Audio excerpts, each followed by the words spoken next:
আসসালামু আলাইকুম বন্ধুরা, এগুলা কি জানো?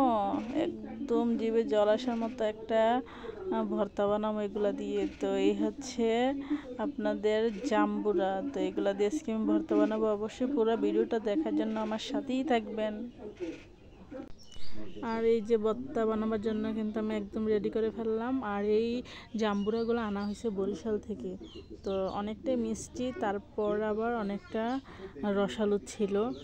তো অবশ্যই আমি ভর্তাটা এখন বানাবো। আর এখন মরিচ ভাজি করে নিছিলাম। এই যে দেখুন, এখানে 3টা মরিচ নিয়েছি, অনেক ঝাল কিন্তু মরিচগুলা। আর লবণ। তো এখন আমি মরিচটা আর লবণটা মিক্স করে নেব একসাথে। তো আপনারা কে কে খেয়েছেন অবশ্যই কমেন্টে জানাবেন। অবশ্যই সবাই এভাবে খায়, কিন্তু বর্তমানে কে কে খেয়েছেন জানি না, কিন্তু অনেক মজা লাগে। তো মরিচগুলো কিন্তু বেশি নিয়ে ফেলছি, তো অনেকগুলো ফালাইও দিলাম। এখন এই যে মিক্স করে নিলাম, এখন এই জাম্বুরাটার সাথে মিক্স করে নেব। তো এত পরিমাণে ঝাল দেওয়া হয়েছে বলার বাহিরে, তো অনেকটা মজা লাগছে আমাদের। কি বলবো, জিভে জল আসার মতো।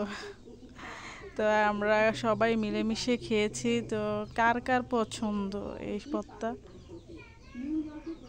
আর আজকের ভিডিওটা এ পর্যন্তই। যদি ভালো লেগে থাকে অবশ্যই লাইক কমেন্ট শেয়ার করে পাশে থাকবা। তো আল্লাহ হাফেজ।